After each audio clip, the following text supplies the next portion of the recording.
ఒకే ఒక ఫ్లైట్‌ని చూసి ప్రపంచం అంతా భయపడుతుందంటే మీరు నమ్ముతారా? డెఫినెట్‌గా వీడియో ఫుల్ వరకు చూడు. ఆ ఫ్లైట్ ఏంటి? దాని కథ ఏంటి? ఎందుకు ఇన్ని నేషన్స్ దానికోసం భయపడుతుందో నీకు అర్థమైపోతుంది. లాస్ ఏంజెల్స్‌లో ఒక నార్మల్ రోజులాగే కనిపించింది. ట్రాఫిక్‌లో వెహికల్ హార్న్స్‌తో, పెద్ద పెద్ద బిల్డింగ్స్ మధ్య, బీచ్‌లో చల్లని వేవ్స్‌తో. కానీ ఈ సిటీ పైన ఆకాశంలో ఒక ఎయిర్ క్రాఫ్ట్ కనిపించింది. ఇది నార్మల్ ఫ్లైట్ అయితే కాదు. ఇది ప్యాసింజర్ ప్లేన్ కాదు. అలా అని యూఎస్ ట్రైనింగ్ ఎక్సర్సైజ్ కాదు.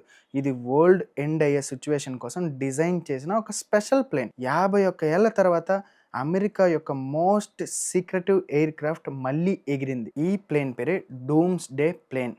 ఇది మళ్ళీ కనిపించింది. ఈ ప్లేన్ ఎప్పుడు ఎగురుతుందో తెలుసా? వరల్డ్ సేఫ్‌గా ఉండదని అమెరికా నమ్మినప్పుడు. ఈ వీడియోలో మనం తెలుసుకుందాం. ఇది ఎందుకు 51 ఏళ్ల తర్వాత మళ్ళీ ఎగిరింది? దీన్ని చూసి ఎందుకు ఇన్ని నేషన్స్ భయపడుతున్నాయి? అసలు దీని స్పెషాలిటీస్ ఏంటి? దీన్ని ఎలా తయారు చేశారు? ఇవన్నీ మనం ఈ వీడియోలో డిస్కస్ చేద్దాం. అసలు ఈ ప్లేన్ గురించి మనం తెలుసుకోవాలంటే ఫస్ట్ మనం 1960స్‌లోకి వెళ్ళాలి. అప్పుడు వరల్డ్‌లో కోల్డ్ వార్ నడుస్తుంది. America versus Soviet Union. 2 countries nuclear బాంబ్స్‌ని రెడీగా పెట్టి ఫస్ట్ ఎవడు నొక్కుతాడా అని వెయిట్ చేస్తున్నాయి. పెంటగాన్‌కి ఒక షాకింగ్ రియలైజేషన్ వచ్చింది. ఒకవేళ వాషింగ్టన్ డీసీ న్యూక్లియర్ అటాక్‌లో డెస్ట్రాయ్ అయితే ప్రెసిడెంట్స్, జనరల్స్, కమాండ్స్ అన్నీ ఒక్కసారిగా పోతాయి. సో, ఇక్కడ కావాల్సిన ఐడియా ఒక రెవల్యూషనరీగా ఉండాలి. ఎక్కడైనా సస్టైనబుల్‌గా ఉండే ఒక ఐడియా కావాలి. సో, అప్పుడే పెంటగాన్‌లో ఆఫీసర్స్ మధ్య ఒక ఆలోచన వచ్చింది. లీడర్‌ని భూమి పైన కాదు స్కైలో కూడా ప్రొటెక్ట్ చేయాలని. ఇది ఒక బేస్ కాదు. ఒక ఎయిర్ క్రాఫ్ట్ కాదు. ఇది ఒక రన్నింగ్ స్కై గవర్నమెంట్. ఈ ప్రపంచంలో కొన్ని మనం చూడకుండా ఉంటేనే మంచిది. అందులో ఈ డూమ్స్ డే ప్లేన్ కూడా ఒకటి. కానీ అవి కనిపించినప్పుడు దాని అర్థం ఒకటే. Something has already gone wrong. అసలు ఈ ప్లేన్‌ని మొత్తం ప్రపంచం అంతమైపోయిన US leader, US president command చేయడానికి తయారు చేయబడిన ఒక ప్లేన్. ఈ ప్లేన్ ఒక నార్మల్ ఎయిర్ క్రాఫ్ట్ అనుకుంటే మిస్టేక్. ఇది ఈఎం ప్రూఫ్. న్యూక్లియర్ బ్లాస్ట్ అయినా సరే దాని నుంచి వచ్చే వేవ్స్‌కి, దాని నుంచి వచ్చే రేడియేషన్‌ని ఈ ప్లేన్స్ చాలా అఫోర్డబుల్‌గా, చాలా టఫ్‌గా తట్టుకుంటాయి. సిగ్నల్స్ సైలెంట్ అవ్వవు. ఈ ప్లేన్ పైన 60+ యాంటీనాస్ ఉంటాయి. ఒక్కసారి ఊహించుకోండి. ప్లేన్ ఏంది, దానిపైన 60 పైన యాంటీనాస్ ఏంటి? ఓషన్ లోపల ఉన్న సబ్‌మెరైన్స్‌ని ఈ ప్లేన్‌లో నుంచే మనం కోడ్స్ పంపించొచ్చు. న్యూక్లియర్‌కి ఈ ప్లేన్ నుంచే కోడ్స్ పంపించొచ్చు.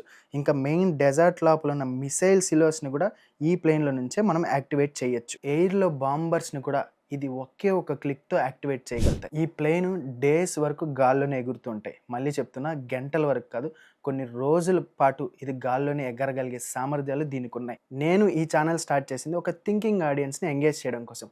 నా దగ్గర నుంచి మీకు జియో పాలిటిక్స్ నుంచి కరెంట్ అఫైర్స్ వరకు, ప్రతి చిన్న ఇష్యూ నుంచి నేషనల్ ఇష్యూస్ వరకు ప్రతిదీ 10 నిమిషాల్లో మీ ముందు పెట్టేస్తాను. సో, నేను అలా పెట్టంగానే మీ దాకా రావాలంటే డెఫినెట్‌గా మీరు సబ్స్క్రైబ్ చేయాలి. సబ్స్క్రైబ్ చేశారా? డన్. అండ్ దీని ఫ్యూయల్ విషయంకొస్తే దీన్ని గాల్లోనే రీఫిల్ చేయగలిగే టెక్నాలజీ ఉంది. ఒక్క మాటలో చెప్పాలంటే ప్రపంచం మొత్తం బూడిదైపోయినా ఈ ప్లేన్ మాత్రం పైన కదులుతూనే ఉంటుంది. ఇది సర్వైవల్ కోసం కాదు, ఇది రిటాలియేషన్ కోసం. ఈ ప్లేన్‌లో ఎమోషన్స్ ఉండవు, ఫియర్ ఉండదు, పానిక్ ఉండదు. ఈ ప్లేన్‌లో ఉన్నదల్లా ఒకటే, యూఎస్ డామినెన్స్. ఎందుకంటే హ్యుమానిటీని నంబర్స్‌లో చూసే రూమ్ ఇది. బికాజ్ ఇక్కడ డెసిషన్స్ అంటే కొన్ని లక్షల కోట్ల జీవితాలకు ముడిపడి ఉన్న నిర్ణయాలు తీసుకోబడే చోటు. అందుకే ఈ ప్లేన్ ఎగిరిందంటే వరల్డ్ ఆల్రెడీ డేంజర్‌లో ఉందని అర్థం. ఇది ఇన్ని ఇయర్స్ తర్వాత మళ్ళీ ఎందుకు ఎగిరింది? ఉక్రెయిన్ రష్యా వార్ ఇప్పట్లో అయ్యేటట్టు కనిపించట్లేదు. రష్యా ఓపెన్‌గా థ్రెట్ చేస్తుంది న్యూక్లియర్ లాంగ్వేజ్‌తో. ఇంకా మిడిల్ ఈస్ట్‌లోకి వస్తే ఇరాన్, రెడ్ సీ, గాజా ఎప్పుడెప్పుడు న్యూక్లియర్ అటాక్ చేద్దామని ఒక్క డెసిషన్ వెనకాల కొట్టుమిట్లాడుతూ ఉన్నాయి. ఇంకా చైనా, తైవాన్ దగ్గరకొస్తే వాళ్ళు ఆల్రెడీ వార్ రిహార్సల్ స్టార్ట్ చేశారు. మొన్న వెనుజులా ఇష్యూ తర్వాత చైనాకి ఒక సాకు దొరికింది యుఎన్ఓ దగ్గర చెప్పడానికి. అదేంటంటే ఎంఎస్ ధోని ఎలాగైతే స్టెంపుల్ వెనకాల కాసుకొని ఉంటాడో స్టెంపింగ్ చేయడానికి, సో చైనా కూడా ఎప్పుడెప్పుడు తైవాన్ మీద అటాక్ చేద్దామని రెడీగా ఉన్నాయి. ఇంకా నార్త్ కొరియా మన కిమ్మామ్ విషయానికొస్తే ఇంక నన్ను ఎవ్వరూ ఆపలేరు అన్నట్టు రెడీ టు ఫైర్ అణుబాంబ్స్ అంటున్నాడు. వీటన్నిటి వల్ల డిప్లొమసీ వీక్ అయిపోయింది. కంప్లీట్‌గా ట్రస్ట్ షెడ్‌కెక్కి కొలాప్స్ అయిపోయింది. ఇక్కడే ఒక సైలెంట్ చాప్టర్ ఉంది. Greenland ice no silence. వీటి వెనకాల దాగున్న అసలైన కారణం. జియో పాలిటిక్స్‌లో గ్రీన్‌లాండ్ ఫ్యూచర్ వార్ మ్యాప్‌గా మారబోతుంది. ఎందుకంటే యూఎస్ మిలిటరీ ప్రెజెన్స్‌కి ఈ ఏరియా చాలా ఇంపార్టెంట్. చైనా, రష్యాని కంట్రోల్ చేయాలంటే ఆర్కిటిక్ రూట్స్‌లో యూఎస్ డామినెన్స్ ఖచ్చితంగా ఉండాలి. రీసెంట్‌గా డెన్మార్క్ స్టేట్మెంట్స్ కూడా షార్ప్ అయ్యాయి. గ్రీన్‌లాండ్ సావర్నిటీ జోలికొస్తే అది మేము క్షమించబోమని డైరెక్ట్‌గా అంటున్నాయి. రష్యా, చైనా ఆర్కిటిక్ పైన కూడా ఇంట్రెస్ట్ పెంచుకుంటున్నాయి. కోల్డ్ రీజియన్‌లో కోల్డ్ వార్ మళ్ళీ స్టార్ట్ అవబోతుంది. ఈ doomsday plane flight Arctic టెన్షన్స్కి direct link. Middle East and energy war. Middle ఈస్ట్లో వార్ అంటే ఆయిల్ షిప్పింగ్ రూట్స్ కష్టమవుతున్నాయి. గ్లోబల్ ఎకనామీ స్కై హైగా మారిపోయింది. రెడ్ సీ డిస్ట్రప్షన్స్ పెరిగాయి. ఇరాన్ షాడో మూవ్ స్టార్ట్ చేసింది.